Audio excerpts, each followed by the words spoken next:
Brian Broaddus, Rob Phillips, and Bill Jones.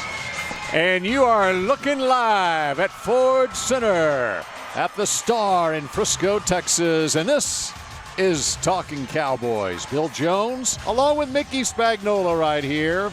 And what a lot of people consider the better half of the foursome here. Brian Broaddus and the Lone Star Emmy Award-winning Rob Phillips on hand as we are back at the Star. First off, congratulations, Rob Phillips, Kent Garrison, Derek Eagleton, the entire DallasCowboys.com team for yet another bonanza last night. Thank you, Bill. That's a long intro now. Lone Star Emmy winning. Rob Phillips. Is that every day? We're going to do that every day? Okay. That'd be good. If that's the way you want to be No. Appreciate Appreciate that. We should allow him to give his acceptance speech that he got shorted yesterday. What happened? Kent handed it off to me, and they have a timer there for 20 seconds, and literally it said 0 when he handed it off to me, and I was like, well, that's about it. Thank you. Good night. That's the best kind of acceptance speech to give. Yeah. So Kent went on and on? He did. No, he only gave you 20 seconds. So he used 18. Yeah. It was a fun night, though. Yes. A lot of fun. Congrats to our entire crew. Yes. Yeah. And Brian, I understand you didn't make it there, but you would like to pass along congratulations. Absolutely. No, this is you're absolutely right. It's a great crew we work with at DallasCowboys.com. A lot of talented people that are involved in these projects. And so, it's great that my friend, our friend to all of us, Amber Garcia, won for Football Analyst, and 4 years ago she said in her speech, she goes, she didn't know anything about football. So it just shows you, though, if you're willing to take some chances, move on, and do some things in your life, you can make accomplishments, and she did a great job with that. And have a mentor like Brian Broaddus. Thank you. Appreciate that. That's right. All right. Mickey, how many of those have you won? I came in second last year. Okay, there you go. Don't worry, Mickey. I lost to a basketball guy last year. Your buddy John Radigan beat me. Oh, okay. All right. So we are back at the Star in Frisco. We're over jet lag. Everyone's past the jet lag. And how many nights on the road was it for y'all? 25? 25. Not that we were counting, but 25. Yeah. It's nice to be back. You're right. Yeah. And a good atmosphere for us to practice. The fans here, Ford Center is a great place to have a practice. It's indoors. It kind of, again, it goes back to what we saw at Oxnard. You don't have to survive the practice in places like this. You could focus on getting better, doing the right things, and not having to deal with the heat and humidity. So good things for the players to be indoors in this beautiful facility. Yeah, what if you had to practice in Hawaii for 2 weeks and that weather rough. For the game was Saturday? Yeah. It was pretty hot, wasn't it? Well, it wasn't Austin hot, though. No. Was it Wichita Falls? Wichita Falls. Yeah, like the it wasn't camps quite of the that. past. I don't know. It was 98 degrees on the field. Was it really? Mickey did the TV. The feel like. Yeah, the TV. The feel like was Yes. 98. The real temperature was 89 But or so. it felt like 100. Yeah, because you were down on that field. We were toweling off at every break. And so we are kicking off. Football is back here at the training camp at the Star in Frisco. And yes, you are looking live at Dak Prescott down on the field. It is free and open to the public, not only today with practice just now getting started. The team just arrived on the field moments ago, and they're stretching and doing their thing, getting ready for the practice, and which goes a couple hours here. And then it will continue. Camp will continue on Wednesday and Thursday as well. There's activities going on Tostitos Championship Plaza outside Ford Center.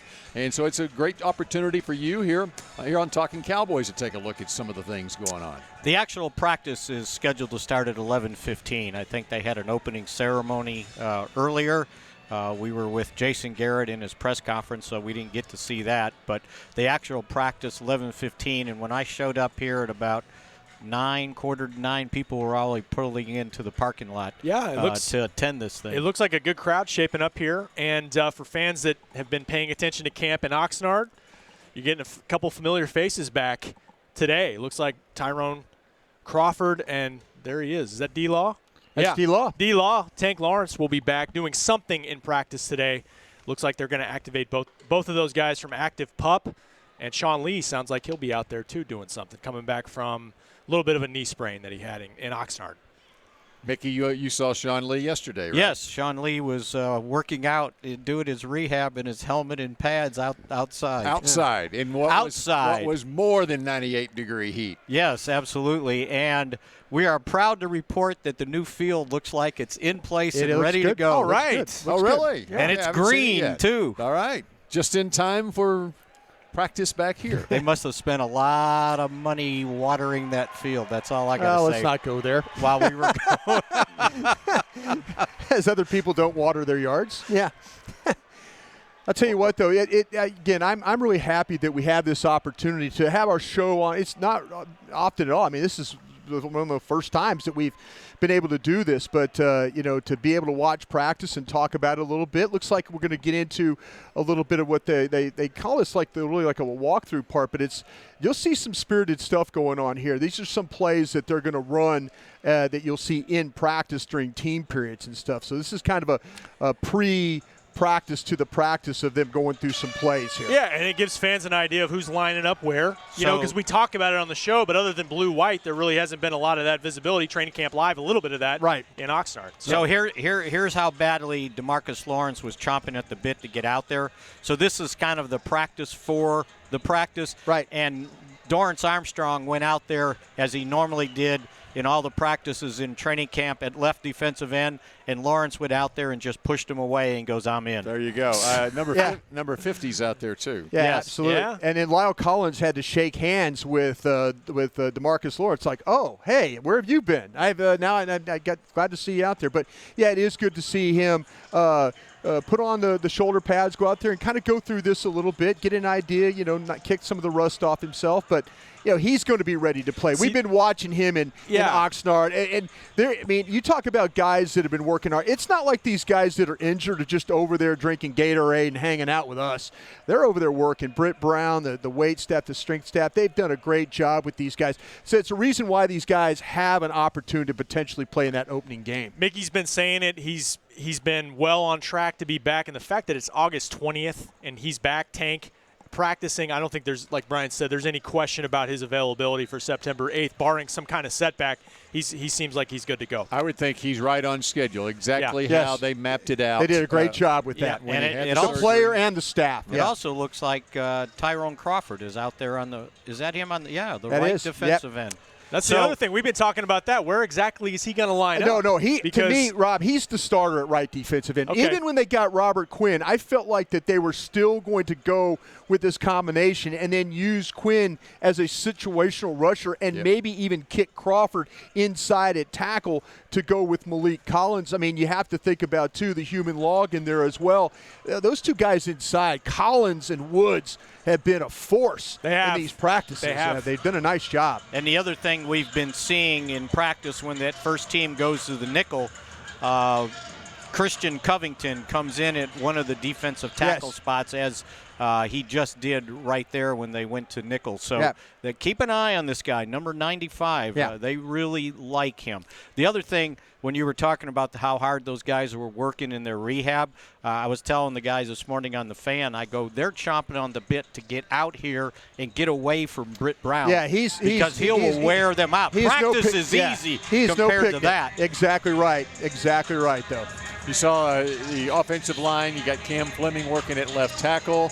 And, of course, Xavier Su'a-Filo is at right guard as Tyron Smith and Zach Martin out of practice today. Yeah, and Su'a-Filo has been a guy that, I don't know how everybody feels here in the booth about him. I felt like that he was one of those bubble players coming in to training camp, and now with some of the injuries and things that have happened, he's played pretty well. He's earned his varsity letter jacket already in all the preseason snaps he's taken. 70 seems like a game. Every game he's taken. So, it's a shame that Connor McGovern did not get those opportunities. It would have been a great chance for him. But Su'a-Filo has shown that his ability to hang in there and survive and be just good enough is probably going to get him on this football team. That's another update from Jason Garrett this morning. McGovern, their third-round pick, with the pectoral strain, still not ready to practice, don't have a firm timetable on when that's going to be. So it makes a guy like Su'a-Filo more valuable. I mean, think about it. This was a guy that started several games for them last year until Connor Williams kind of retook that left guard spot.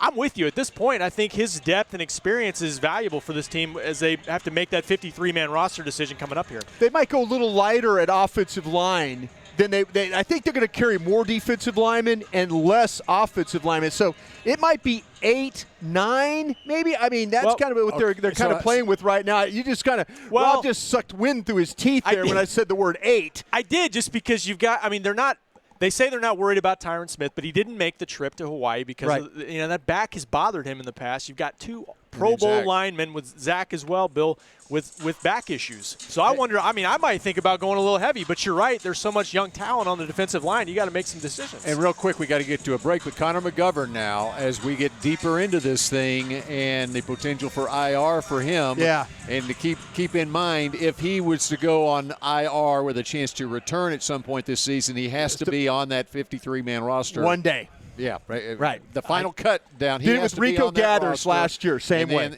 I think they're leaning towards keeping him on the 53. There you go. They want him practicing, from what I've been told. Yeah. So both he and Luke Gifford have a good chance of being on the 53, even though they probably won't be. So if that's the case, that's 9 offensive linemen right away, there you go. right? Right. And then the 10th one would be a guy. If you put 10 on, it would be a developmental type player. Okay, we're going to continue with more Talking Cowboys live from Cowboys practice at Ford Center in a moment. Your new apartment's big. Such a great deal. It's okay. Just okay? What's not to... Right above the subway! Well, I bet you don't even notice it after the... That's my neighbor, Angus. A deal that's just okay is not okay.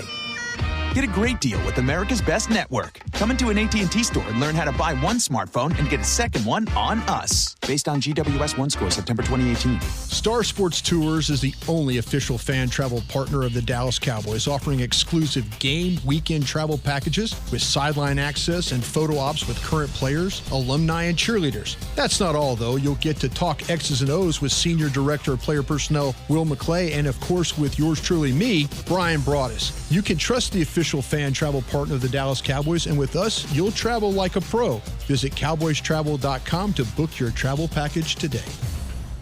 Work the Cowboys way and channel the winning business tradition of the Dallas Cowboys and the Jones family at Formation. This dynamic workspace provides an elevated work experience on the Star's aspirational campus with exclusive membership options available to meet varying needs. Choose from open workspaces, dedicated desks, and private offices to leverage our home field advantage for your individual business success. Limited memberships are available now, so apply today at formationatthestar.com. A man's Stetson doesn't just protect him from life's elements. It projects an unstoppable and legendary spirit, just like the men wearing silver and navy on the field every Sunday. Since 1865, Stetson hats are American-made with pride right here in Texas. They are still the official crown of all self-respecting Cowboys. And Stetson is proud to be on the field with America's team. Find Stetson hats in the Pro Shop or at Stetson.com today. Back. Cowboys.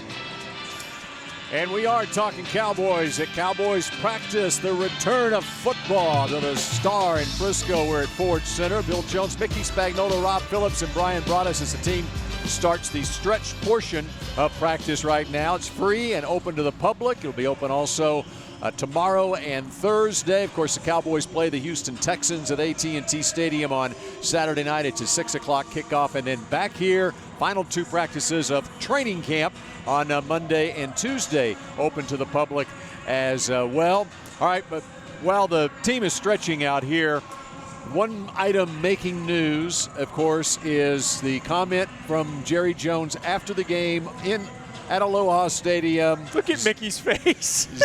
Zeke, who Jason Witten on CBS 11, by the way, last night, had some very interesting comments about that after the agent said that they were upset about what Jerry had said, and Jason laughed it off and said, first off, he said he thought it was a brilliant comment, but he laughed it off and said there is no way in the world that Zeke is bothered by that comment, if you know the whole context of the way it was delivered. I would imagine he was the first one to laugh. Exactly. Right? And he knows better. That's right. Right? So it was a joke. It was. Can we not joke around?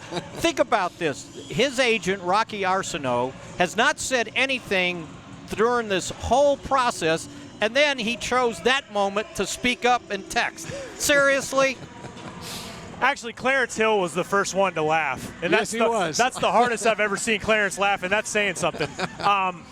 I think somebody posted the full context of Jerry's answer, and it was, as Mickey said, it was Tony Pollard will be a complementary player to Zeke. We want Zeke back.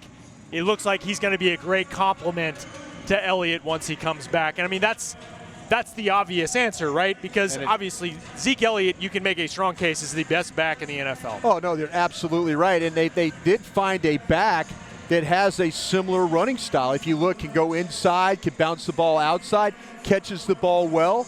You know, there's things he's going to have to work on with the pass protection, and notwithstanding what happened on the sack, because that's not his issue.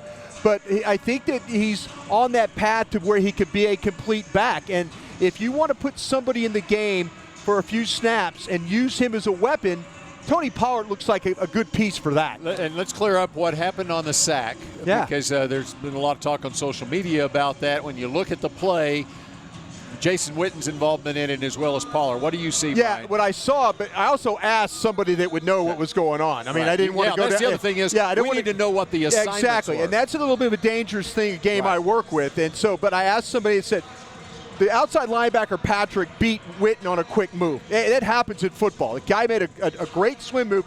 Witten set hard to the outside, thinking he's going to have to take him and widen him and keep him outside.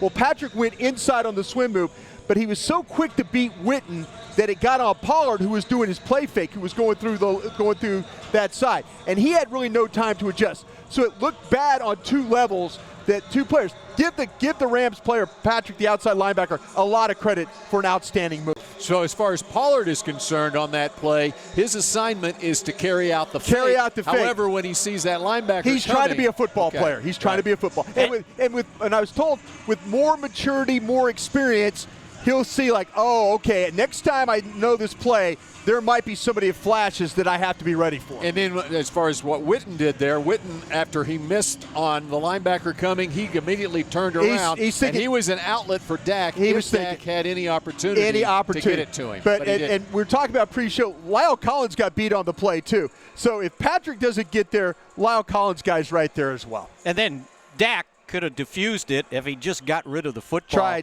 He tried too hard, and you know what? He almost fumbled it at the 3-yard line. Exactly. So, and that's something Dak has talked about, like just live to see another day on a certain play. That's not, I mean, some of the sacks he took last year, he tried to extend plays, and he even acknowledged that. And what was that? It was like the third play of the deal.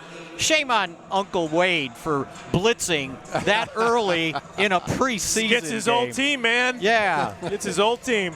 But the Cowboys, what was the most impressive thing on that drive, in your opinion, Brian? I'll tell you what, I love the way, there's a couple of things. I love the protection and the ability to get the ball down the field to Gallup. I thought Gallup made a great adjustment.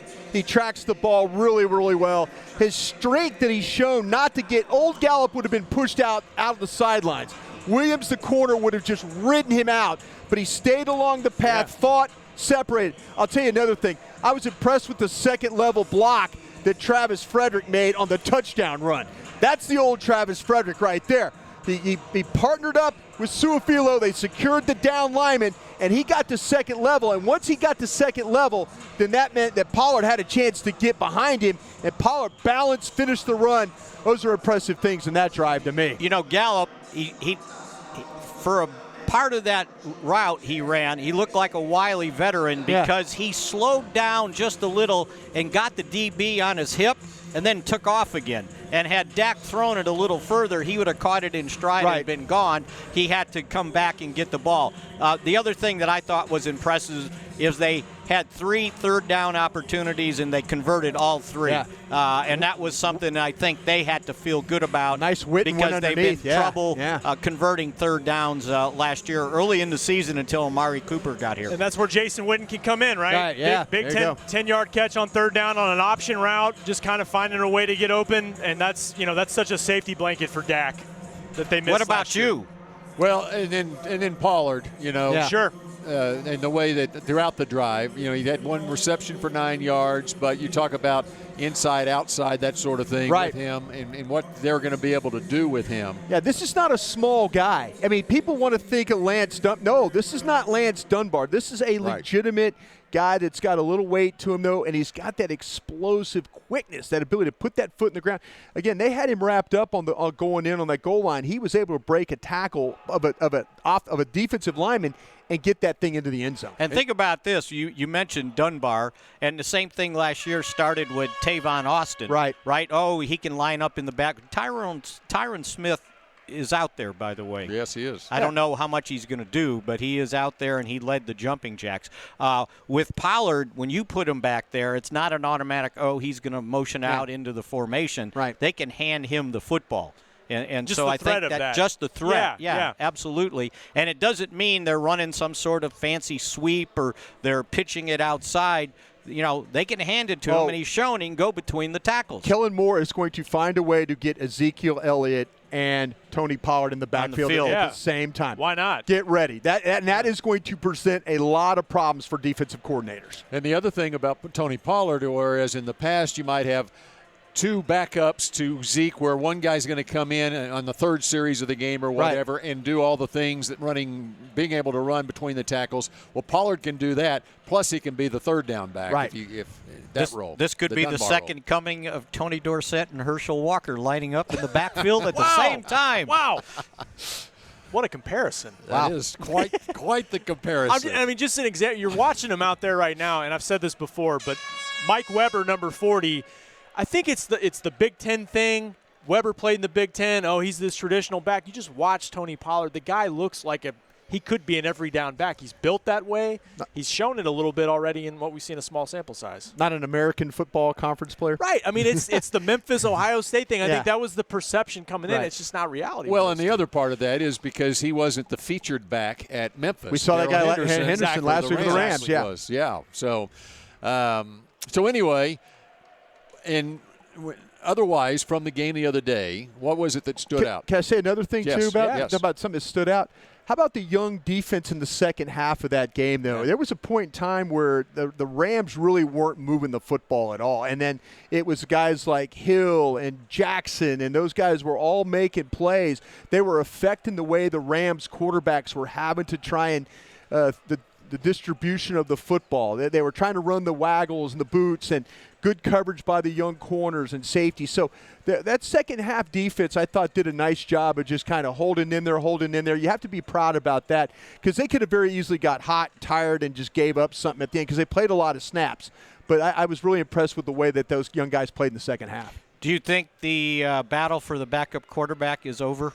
I do. Me personally. It's Rush, right? It's Rush, After that game? Yeah, and I think, Mickey, we're to the point where now it's, okay, how do we plan to get Mike White to the practice squad? And if that's the case, then you have to hope that there's not another team that had a nice college report about him. But I don't think there's anything that if I was a pro guy and I was watching his tape, say I was at the Buccaneers watching his tape, I would say Mike White doesn't look like the same quarterback. He doesn't look like the guy at Western Kentucky that was anticipating throws. There was a third down throw that he made that he could have made in that game the other day where Kellen Moore called an excellent route where they crossed underneath and it brought the safeties up and they ran the dig behind it. And if Mike White just makes that throw, it's a 19-yard gain. The sticks are moving. You're inside Ram red zone.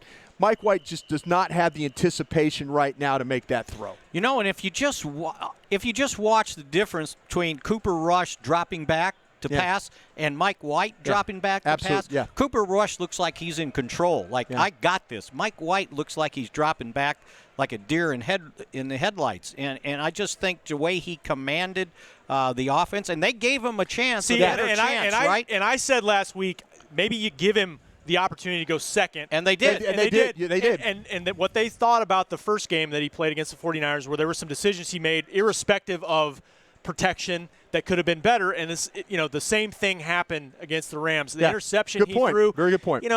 This is an underthrown ball. Yeah. I think John Bay Johnson might have had a chance to get that ball. John Bay Johnson's got separation on the outside, and Mike White and you're throwing a 9 route, and he double pumps. And I'm going, and now his arm momentum, body momentum has stopped. And you just can't. That's just indecision. You're throwing a 9 route. You got to throw the 9 route. And that's the same thing he did last week with the deep ball to to Devin Smith, who was wide open, and it ended up being short and broken up. And by the way, Devin Smith, I think it might just be on this 53-man roster. Can I ask you guys this real quick question, though? Is this thing, we started off with all these wide receivers, is it now a two-man race? Is it now, okay, what is Cedric Wilson coming back off the concussion protocol? Is it now a two-man race for that sixth spot? Tell you what, let's take that question and I think when we come back here on Talking Cowboys. Mickey is going to tell us what he sees out there when we come back in just a moment. It can be hard to find the right resource for learning about important financial matters. You search how to build savings, you end up reading about the one weird ingredient from supermarkets that can make you taller. That's why Bank of America built BetterMoneyHabits.com, a safe little corner of the internet for answering your financial questions. Full of simple videos and tips, Better Money Habits can show you how to make the most of your money without resorting to random searches that always seem to lead to unbelievable photos of childhood stars grown up. To learn more, visit BetterMoneyHabits.com. It's time for Tailgating with the OtterBox boys. The OtterBox that builds those crazy protective phone cases? Yup, and now they're changing the side dish game with the OtterBox Trooper Soft Cooler. Lightweight, mobile, and leak-proof, Trooper is perfect for blitzing a crowded parking lot with a Frito pie. Amazing. Hey, you think I could fit my 7-layer salmon salad into the Trooper cooler? Yup, but please don't. And that's been Tailgating with the OtterBox boys. Learn more about the Trooper Soft Coolers at OtterBox.com. While a player can look good on paper, it's when he's out on the field that you really find out what he's made of. That's why the Cowboys rely on more than just stats and scouting reports when building their team. When picking a tractor, it's why you should rely on more than just specs and features. You've got to take it out and put it to the test. The Cowboys did when they named John Deere their official tractor. Experience one for yourself. Visit myjohndeeredealer.com/football. Dr. Pepper is the one you crave. But how do you explain that craving? Imagine a surging river of ice-cold Dr. Pepper, roaring with carbonated mists of desire. You're dangling above it, upside down, like a fishing lure in the wind. 23 flavors tickle your nose, but the river is too far away to taste. Dr. Pepper calls to you. You. Now that is a Dr. Pepper craving. Dr. Pepper, the one you crave. Want to use what the pros use? How about the official men's skincare brand of the Dallas Cowboys, Jack Black? Right now you can get the Jack Black Starter, a curated collection of Cowboys locker room favorites for just $10 with free shipping. The starter includes 4 Jack Black skincare favorites plus a full-sized intense therapy lip balm. Go to getjackblack.com/Cowboys and use the code word TEAMJB. That's getjackblack.com/Cowboys. The Jack Black Starter, $10, free shipping. Back to Talkin' Cowboys. And fellas, boy, am I glad I brought my Jack Black product to training camp with me, because it kept my face nice and fresh the entire time. And I made a special effort to get it because I know how good Jack Black is. Go to jackblack.com. And you remembered to bring it home. I did. Well done, Mickey. And well done. And it went both ways safely, too. Very good. All right, Brian asked a question about wide receivers right before the break. What did you see out there, Mickey? I did see Cedric Wilson back in practice.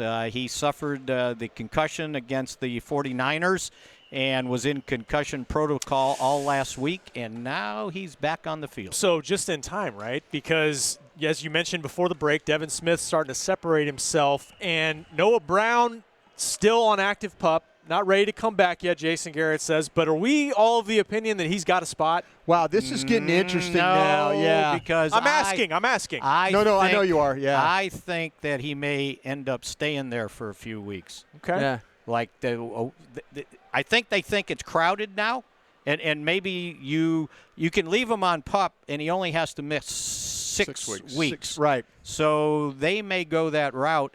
And that's a way to make sure they keep his rights and not have to release him. The way that, and Mickey, I think, read this the right way with Jason Garrett's press conference today, and the way, he's not ready to practice.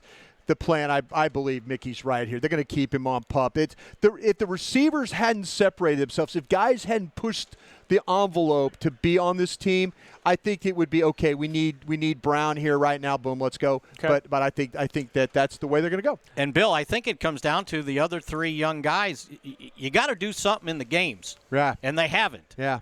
John Vay, okay, he made a couple catches, but he dropped 2 more passes. Right. Can't drop passes. And that's not this game. It's San Francisco, and it's the blue-white scrimmage. So he's got to step up if he's going to have a spot. And Jalen Guyton, we really haven't seen much from him. Yeah, every contested catch for Jalen Guyton seems like it's getting knocked down. Now, he's made some in practice some catches where he's laid out and made vertical plays. But to me, those 2 guys are very practice squad-like for me. Right. Well, and then Reggie Davis. That was a tough catch to make, but he's got to catch it. Yeah, and talking to some of the coaches about that, though, they really didn't have anybody else they wanted to put back there, so that's why Reggie Davis went the whole way. But I think that it's going to be about there's 3 guys that are looking at practice squad spots. There's 2 guys trying to make the 6th spot. Okay, or take Noah Brown's spot too. So if Noah say he's not ready and he starts on PUP, do you keep 5 instead of 6, or is that 6 receiver spot then maybe go to an extra defensive lineman or an extra offensive lineman, though? Because Tavon Austin, I'm thinking, is the 4th receiver after the top 3.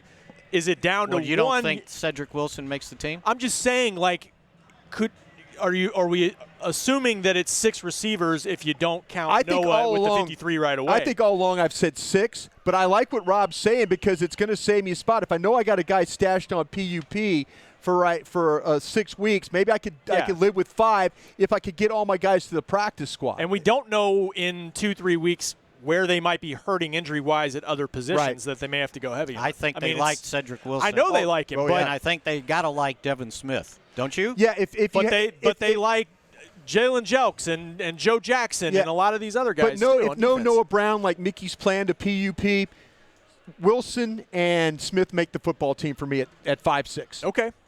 That's how I would look at it right now. Because but remember, Rob, I don't think Rob's wrong though. I think he's got a good plan if you want to just go 5. Remember Wilson last week, second half, caught the punts. Absolutely. That's there you go. There you go. And so then how many wide receivers are you going to put on the practice squad?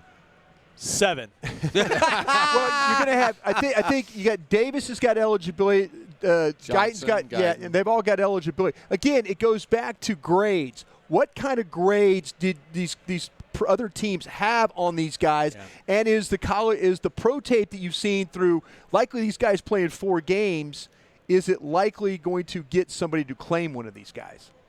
Now, the first claim, do they have to keep them for 3 weeks? It only goes to 90. It goes to 90. No. I mean after the 53. That's only practice squad. That's only practice squad. If because they can sign them to their team and cut them the next week. Absolutely. Right? It's when you take them off the practice squad. You got to keep for 3 games. 3 games. Yeah. Okay. Yeah. All right. Otherwise, defensively, Malik Collins, and that it was great being alongside Daryl Johnston in the booth because he was seeing Malik for the first time really this camp, and his immediate reaction on seeing him. He's one of the top 3 players in camp. No question about it. He has been disruptive. You saw it in the game the other day. The agility, the mobility, the ability to get around guys, to be in the backfield. He's just so disruptive in the way he plays. The GM and DJ wasn't happy with my 5 players to watch, and 4 of them were on offense. Oh, yeah, he didn't like that. Did he? Yeah. And he's going to be doing the game again this week. I better put 3 defensive guys on there. And Brian, you appreciate this. In his role now as the director of player personnel for the XFL. He and I talked about it. Yeah. Sure did. It's interesting because he's. Excuse me, he's really paying attention the second half. Oh, no, he's watching both teams, which is he was probably taking notes. Marking them off that flip card. That's what you do. He's keeping his notes. Yeah. And, you want me to talk now? I'm sorry, I'm doing something else. Bill, second half, why don't you talk about I'm going to scout. All right, so we got just a minute left, and it's great seeing Sean Lee out there. Do you think he plays this week? No. No, I do not. No. I don't. Save him. I do. I think save him for week 1. Yeah, save him for week 1. They have some young linebackers that need to continue to get rest. This Justin Phillips, keep an eye. Yeah. We've already kind of kept an eye on him, but he's starting. He's got a guy that got on the roster, off the roster, back on the roster. He's trying to make a 53-man roster now.